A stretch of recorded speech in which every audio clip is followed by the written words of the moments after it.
Entonces, bueno, como decíamos antes, si es posible invertir las ecuaciones que expresan las posiciones de los planetas en el cielo en función del tiempo, yo puedo despejar el tiempo de ahí, obtengo la ecuación del tiempo,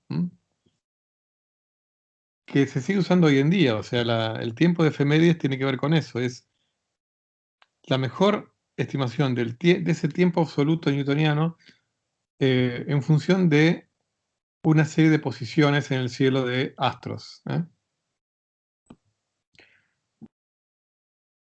Con lo cual,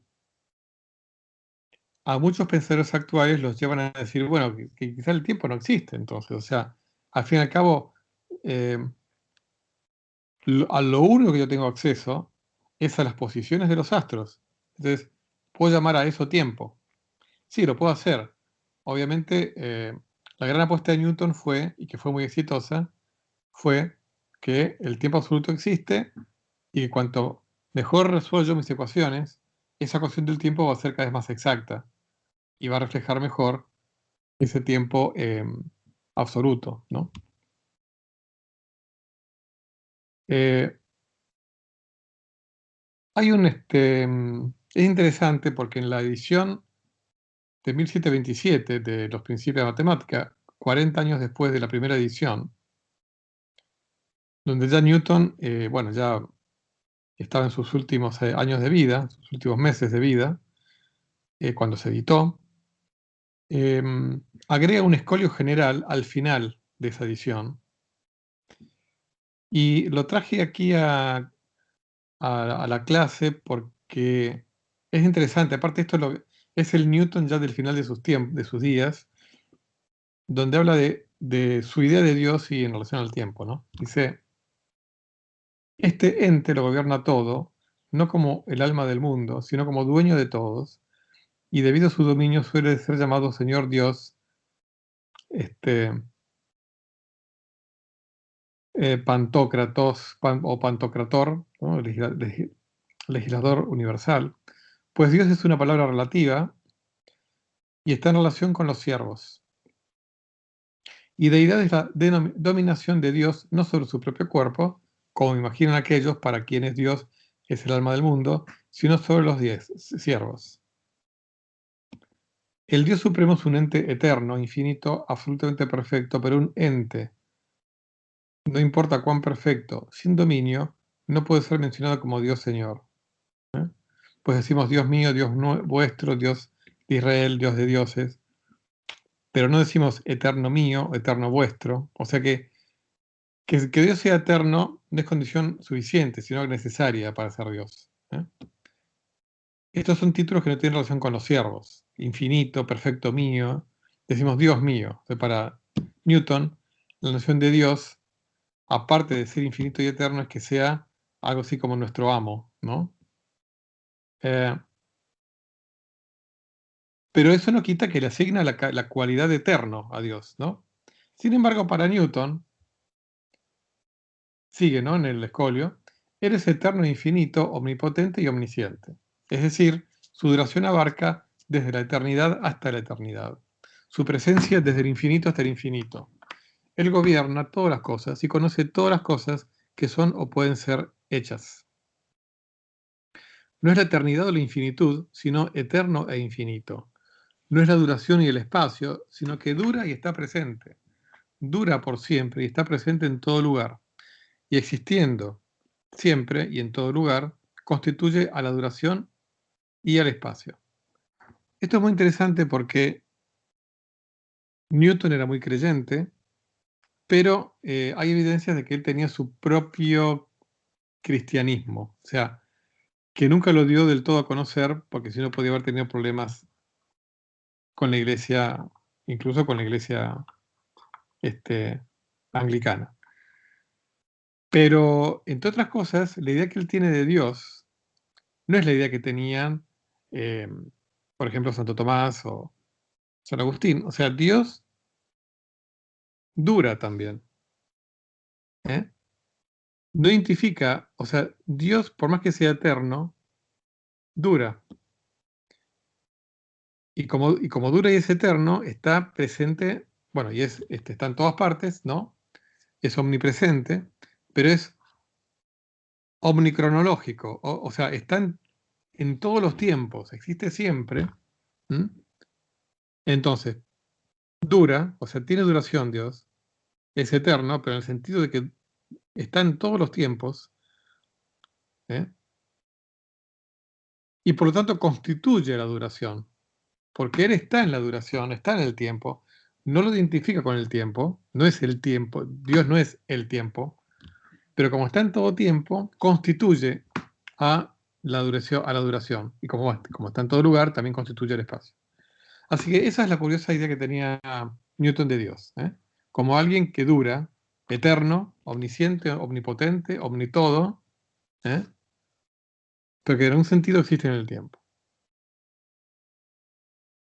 Eh,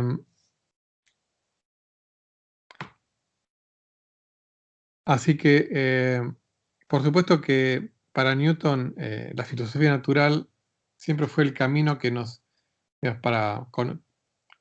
iba a conducir a él y a la humanidad al conocimiento, al tiempo absoluto, al espacio absoluto, y también a Dios. O sea, la visión que tenía Newton de las leyes naturales que él fue descubriendo era que lo iban acercando a Dios. Y no es casual que en el libro Breve Historia del Tiempo de Stephen Hawking, publicado ya por 1988-89, la idea de Hawking es que conforme nos acerquemos a conocer la teoría del todo, nos vamos a ir acercando al pensamiento de Dios. Lo cual no significa que Hawking fuera creyente, más bien estaba más cerca del ateísmo que de ser creyente, pero bueno, juego un poco con esta metáfora. Muy bien, vamos a hablar un poquitito de Leibniz. Eh,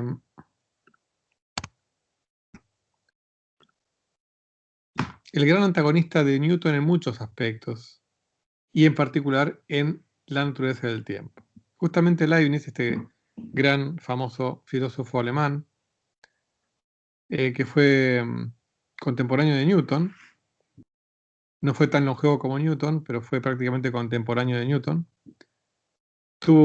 Aparte de tener un debate sobre la primacía en el descubrimiento del cálculo diferencial integral, ambos lo descubrieron por separado, tuvieron una serie de disputas sobre la naturaleza del tiempo y del espacio. Así como Newton creía que tiempo y espacio son absolutos, o que existe el tiempo absoluto y existe el espacio absoluto, para Leibniz ni el tiempo absoluto existía, ni el espacio absoluto no existía. ¿Eh?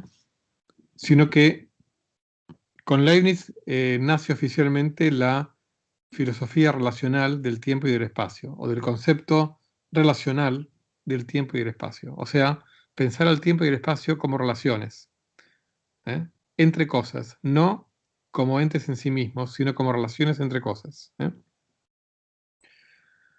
Entonces, bueno, por ejemplo, en Fundamentos Metafísicos de la Matemática, una de sus obras, escribe que el tiempo es el orden de existencia de las cosas que no son simultáneas. Así, el tiempo es el orden universal de los cambios cuando no tenemos en cuenta las clases particulares de cambio. O sea, el tiempo a secas tiene que ver con un orden universal, ¿no?, de los cambios, sin entrar en cambios de una cosa en particular o de cambios particulares, ¿eh? De todas maneras, él después escribe que no es que él crea que hay un tiempo universal, porque lo llevaría a un tiempo absoluto, sino que de alguna manera ese tiempo universal resulta de alguna manera coordinar u ordenar esos tiempos particulares. Porque como para Leibniz el tiempo es relacional, entonces el tiempo es inherente a los eventos. O sea, en realidad el tiempo es un derivado de los eventos, de los acontecimientos, ¿eh? O sea, entonces no hay un ritmo universal del tiempo porque no hay un acontecimiento universal por encima de otro. El universo está lleno de acontecimientos, los acontecimientos se suceden unos a otros, a partir de los acontecimientos yo puedo ir construyendo tiempos locales asociados a cadenas de acontecimientos. Entonces, imagínense, en realidad es difícil imaginárselo, pero justamente es más fácil imaginarse el tiempo y el espacio newtoniano. Uno se imagina un cuadro. Como les dije, el ejemplo, quitándole 2 dimensiones al espacio, o sea, una dimensión al espacio, una dimensión al tiempo, me imagino un cuadro, donde un eje es el tiempo absoluto, otro eje es el espacio absoluto, y ahí pasa todo, ¿no? Todas las trayectorias de las partículas de espacio en función del tiempo, todo está en ese cuadro. Ahora, si yo no tengo ese cuadro, entonces, ¿cómo me lo represento? Y la verdad que no es fácil.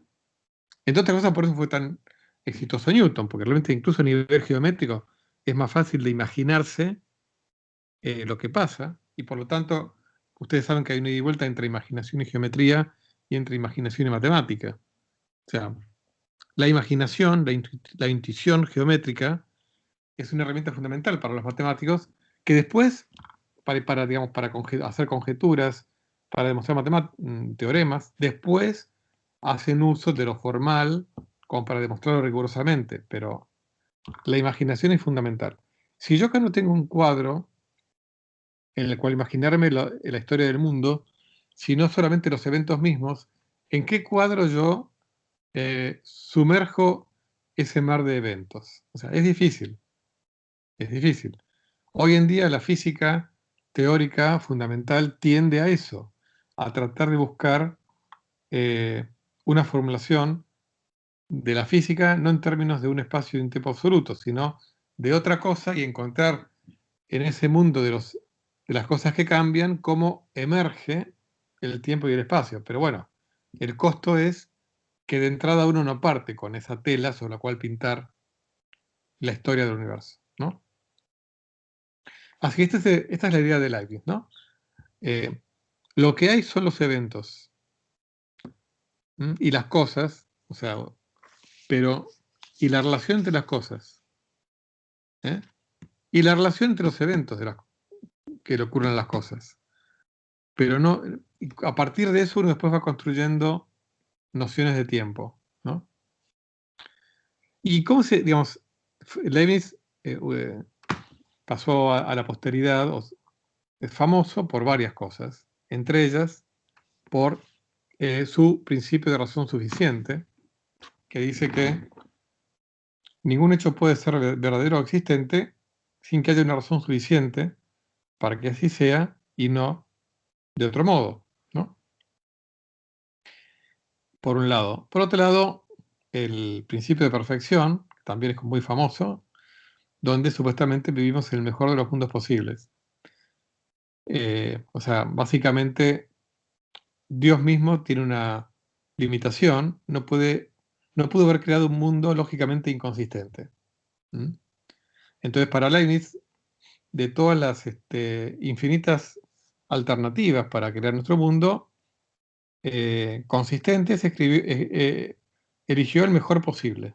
O sea, con todas las penas e imperfecciones, para Leibniz, obviamente no podía saber por qué, porque él no se otorgaba la posibilidad de conocer el mundo y el pensamiento de Dios en tan profundidad. El, el mundo en el que vivimos es el mejor posible que pudo haber creado Dios, compatible con que tenga leyes coherentes, consistentes, con que no haya contradicciones, etcétera, ¿no? Y finalmente, el otro gran principio que nos compete, y que vamos a ver cómo se articulan estos 3 principios con el tiempo, es el principio de identidad de los indiscernibles, o ley de Leibniz. No existen 2 cosas que puedan ser exactamente iguales, indiscernibles. Este principio, para muchos, fue una de las más grandes genialidades de Leibniz, porque anticipa un aspecto de la filosofía detrás de la mecánica cuántica. Eh, digamos, a nivel fundamental,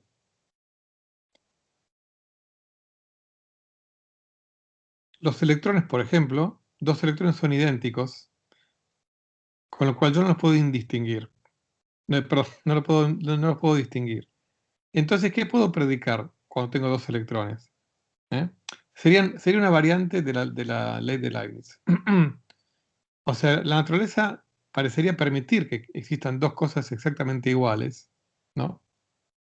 Pero entonces si existe, o sea, si quieren, es una variante sobre la idea de Leibniz. Si existen, pero si existen dos cosas iguales, exactamente iguales, eh, y por lo tanto indiscernibles, no puedo predicar nada de cada una de ellas por separado, sino que puedo predicar sobre las dos juntas. ¿Qué quiere decir esto? No puedo decir que el electrón 1 está arriba del estante y el electrón 2 está abajo del estante. Lo que puedo decir es, hay un electrón arriba del estante y otro abajo. No puedo ponerle etiquetas. O sea, puedo predicar sobre cantidad de cosas indiscernibles. Puedo decir, en esta habitación hay 3 electrones. Pero no puedo decir, el electrón Juan está en este rincón, el electrón Pedro está en este otro y el electrón Tomás está en este otro. Lo que puedo decir es, hay un electrón en este rincón, hay otro en este otro y hay otro en este otro. Así puedo predicar. Entonces, esto como comentario, ¿no? Es como que la mecánica cuántica toma una parte de la ley de Leibniz. No totalmente, porque Leibniz diría directamente que no puede haber dos electrones exactamente iguales. Acá, la mecánica cuántica dice que sí, pero entonces el ente es los dos electrones. El ente, digamos, que tiene entidad propia. Los dos electrones, el conjunto de los dos electrones, una de cuyas propiedades es el número 2, si quieren, ¿no? Pero bueno, volviendo a Leibniz, ese es el tercer principio que nos interesa, el de la identidad de los indiscernibles. O sea, si hay dos cosas exactamente iguales, en realidad no hay dos. Son la misma cosa que por algún motivo estamos viendo duplicada, por alguna ilusión óptica o lo que sea.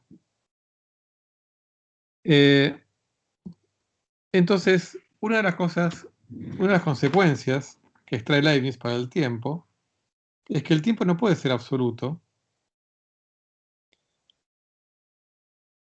ni mucho menos que sus partes sean iguales, o sea, que el tiempo sea homogéneo.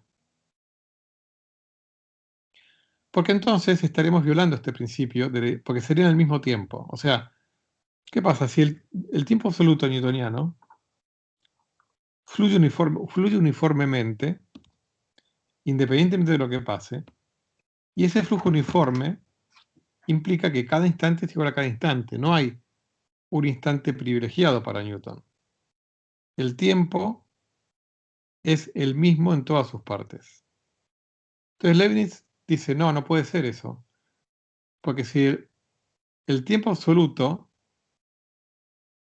si todos sus instantes fueran idénticos, en realidad serían el mismo instante. Entonces, para Leibniz, el tiempo absoluto llevaría a la contradicción de que todo el tiempo colapsa en un instante. Porque todos los instantes son indiscernibles entre sí. Entonces, toda la línea matemática del tiempo newtoniano colapsaría en un punto. Porque todos los instantes serían el mismo. Entonces es un punto. Entonces, para Leibniz, el tiempo absoluto no existe. Y en todo caso, si yo puedo construir una especie de tiempo universal, que en realidad tampoco Leibniz lo que dice es que a lo sumo lo puedo construir aproximadamente a partir de los tiempos relacionales de cada parte del universo, pero pongamos que lo pudiera hacer, o en realidad lo puedo hacer, digamos, pero de una forma media así constructiva, con más de un criterio posible. Cada parte de ese tiempo va a ser diferente a cada otra parte. Entonces, ese tiempo global va a ser relacional, construido a partir de las relaciones de las cosas, y además cada parte de ese tiempo es diferente a cualquier otra parte de ese tiempo. O sea, el tiempo absoluto no existe, el tiempo relacional global quizás sí exista, pero se va renovando constantemente. Es una construcción que va cambiando a medida que evoluciona el universo, a medida que las cosas van cambiando. O sea, no es posible plantear un tiempo absoluto a partir del cual yo pueda graficar la historia del universo. La historia del universo la tengo que graficar en un cuadro en donde no haya ningún eje que involucre ningún tiempo que realmente no existe.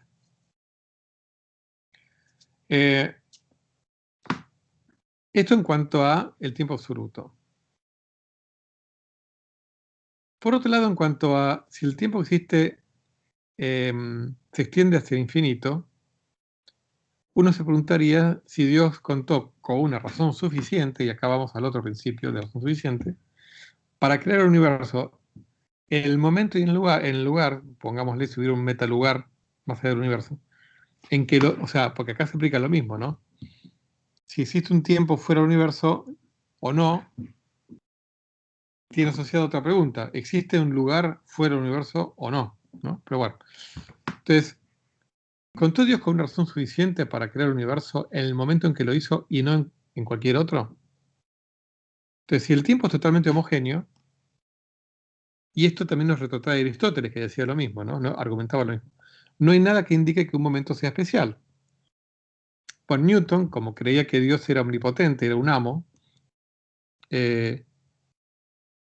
diría que la voluntad de Dios es razón suficiente, pero Leibniz no aceptaba ni nunca aceptó ninguna voluntad, por más divina que sea, que estuviera fuera de la razón. ¿eh? O sea, para Leibniz Dios era un ser, un ente racional. Entonces, la voluntad de Dios no puede ser razón suficiente para crear el universo en un instante y no en otro, sino la razón de Dios, el razonamiento de Dios. Pero el razonamiento de Dios o la razón de Dios directamente coincide con la razón a secas, la razón, lo racional. O sea que, digamos, en ese sentido, digamos, esta pregunta uno la puede resolver de esta manera. De todas maneras, para Leibniz, como no existe el tiempo absoluto, entonces tampoco tiene sentido la pregunta de si el tiempo se extiende hasta el infinito o no. En todo caso, la pregunta que haría Leibniz es si la cantidad de cambios que han sufrido las cosas en el universo es una historia infinita o no, pero de los cambios en sí mismos.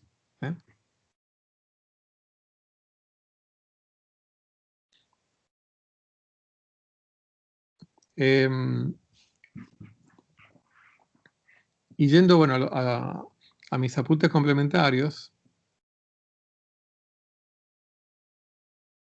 algunos comentarios más sobre Leibniz en relación con el tiempo. Por más que él pensaba que descubrir las leyes de la naturaleza no alcanzan para encontrar a Dios, creían que era un camino que valía la pena recorrer.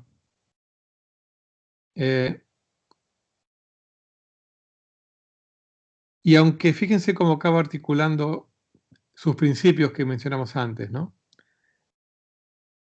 Él podría admitir que no todas las leyes son metafísicamente necesarias. O sea, hay leyes de naturaleza que podrían haber sido distintas. Pero sí apostaba que eran las más perfectas. Que no es lo mismo, en realidad. Por supuesto que es difícil formular el principio de perfección cuando no conocemos el espacio de todas las leyes posibles. ¿Cómo sabemos, no sé, si la ley de la gravitación es la más perfecta cuando no conocemos todas las leyes posibles que podría haber habido de la gravitación, por decir algo, ¿no? O sea que esta es una apuesta de Leibniz, pero es interesante como idea, ¿no? De separar lo metafísicamente necesario de lo más perfecto. Entonces una ley puede ser, o algo puede ser lo más perfecto en comparación a otras cosas, pero eso no hacerlo metafísicamente necesario. Salvo que agreguemos un principio ontológico que diga que lo perfecto, lo más perfecto es metafísicamente necesario. Hay una carta digamos, en lo que respecta a la continuidad o no del tiempo, Leibniz estaba más alineado con Newton. Bueno, perdón, con Newton y con Aristóteles, en cuanto a que el cambio es continuo y por lo tanto el movimiento es continuo. Fíjense que el movimiento en Leibniz ya no es cambio, o digamos, no es distancia recorrida en función del tiempo transcurrido. Como no existe el tiempo absoluto, el cambio para el movimiento o el ritmo de movimiento es cambio de una cosa en relación al cambio de otra. Por ejemplo, el ejemplo más fácil sería distancia de recorrida de un móvil en relación a distancia recorrida de otro móvil. Es como tomando el reloj de uno el reloj, siendo el reloj la distancia recorrida por uno, haciendo de veces de reloj del otro, ¿no? Porque para Leibniz no hay un tiempo absoluto.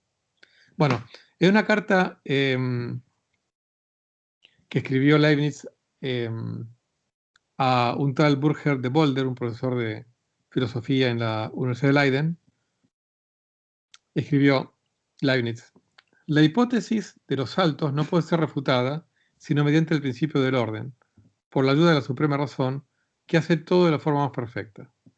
Obviamente, ¿qué podemos extraer de este fragmento medio enigmático? Y que si el cambio fuera de asaltos, tendríamos que decir, bueno, ¿y cuál es el tamaño del salto? ¿Eh? ¿Cuál es el tamaño que lo hace más perfecto? ¿Eh? Un poco acá lo pongo, ¿no? ¿Por qué la unidad mínima del tiempo tendría que ser de una trillonésima de segundo en lugar de 2 o de una billonésima, ¿no? Acá en estos apuntes, para el que es curioso, va a encontrar bibliografía, alguna en inglés, otra en castellano, para el que quiere profundizar sobre alguna de estas cuestiones, ¿no? Estos apuntes también están disponibles en el aula virtual, para el que quiere profundizar, pero no es para nada obligatorio. Bueno, esto ya lo comentamos, el tiempo como orden de existencia de las cosas que no son simultáneas, con lo cual acá el concepto de simultaneidad en Leibniz es previo al concepto de tiempo. O sea, si quieren, el concepto de simultaneidad de alguna manera es casi primitivo. O en todo caso recurre a nuestra intuición. O sea que todos sabemos lo que es algo simultáneo. Parece un juego de palabras. Dos eventos son simultáneos si vemos que ocurren al mismo tiempo. Claro, nuestro lenguaje no nos permite decir otra cosa, ¿no? Pero en todo caso, dos eventos que no son simultáneos son dos eventos tales que primero vemos uno y después vemos otro. Obviamente acá están las palabras primero y después, ¿no? Pero bueno, es el lenguaje que un poco encierra nuestro pensamiento.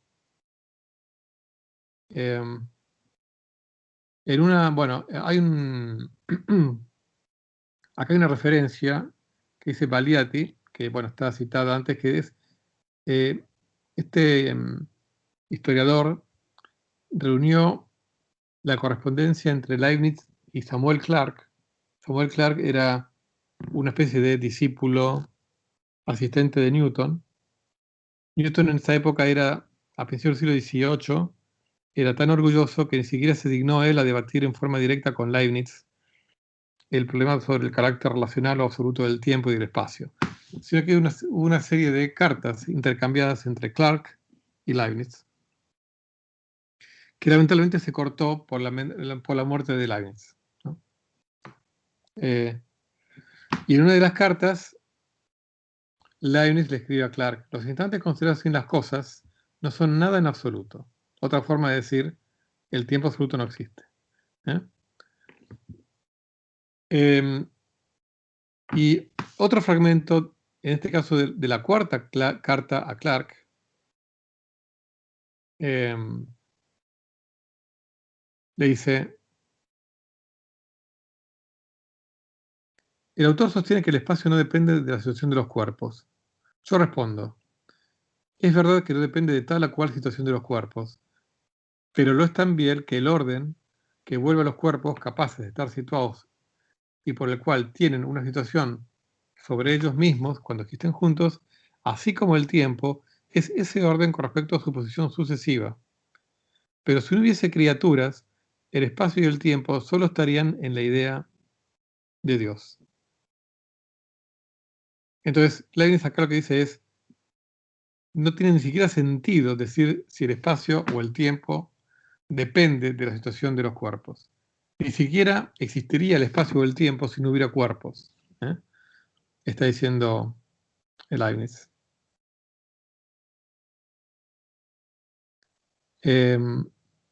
Hay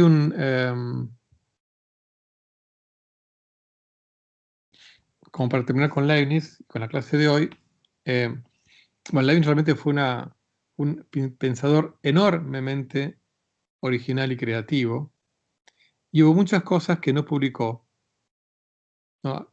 Algunos llaman los secretos esotéricos, quizá porque no quiso, tuvo ideas tan geniales que se tuvo hasta temor de publicarlas. Este, y en algunos de estos escritos, Leibniz, por ejemplo, sostuvo que todas las verdades son analíticas. O sea, ¿qué significa? Que en toda proposición el predicado está contenido en el sujeto. O sea, una verdad analítica es una tautología. O sea, es decir, el caballo blanco de San Martín es blanco. Eso es una verdad analítica. Eso es una tautología.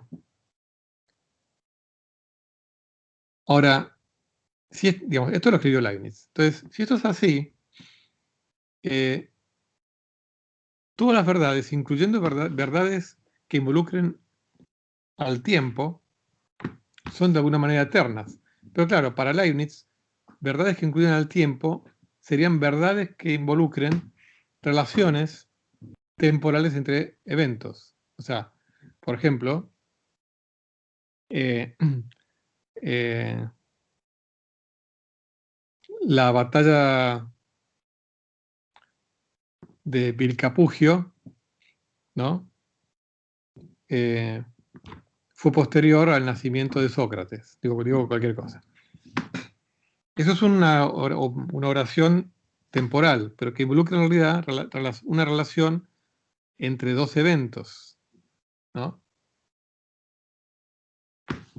Y en realidad que un evento fue posterior a otro es una realidad temporal. No importa cuándo lo digo, o quizás si lo digo, bueno, acá entramos en cuestiones de filosofía del lenguaje, digamos, de mucha actualidad, debates que han abarcado muchos libros y papers, artículos de los últimos 50 años, ¿no?